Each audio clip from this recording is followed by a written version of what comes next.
Opening tag থেকে closing tag পর্যন্ত সকল কিছু কি বলে HTML উপাদান। ওকে, প্রথমে ওয়েবসাইটের একক ঠিকানা হচ্ছে কোনটা? ইউআরএল এর পুনরূপ কি? ডিএনএস এর পুনরূপ কি? আইএসপি এর পুনরূপ কি? তারপর বলা হচ্ছে সারা বিশ্বের সকল আইপি অ্যাড্রেসকে নিয়ন্ত্রণ করে। HTML এর উদ্ভাবক কারা? আচ্ছা কে? হ্যাঁ, HTML ট্যাগের চিহ্ন কোনটা? অ্যাঙ্গেল। আচ্ছা, ইউআরএল দ্বারা প্রকাশ করা হয় কি?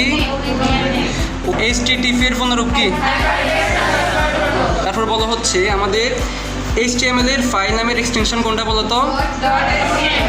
google.com একটা কি? ওকে, google.com একটা সার্চ ইঞ্জিন। ডোমেন নেম হলো কি? আচ্ছা, ওয়েব পেজ তৈরিতে ব্যবহৃত আবশ্যক ট্যাগ কোনটা? IPv4 এর সম্পূর্ণ ঠিকানা প্রকাশের জন্য হ্যাঁ কয়টা তো অক্টেট প্রয়োজন বলো? আর ব্রাউজারকারী সময় বাঁচে কোনটাকে? আচ্ছা হ্যাঁ, থ্যাংক ইউ সবাইকে।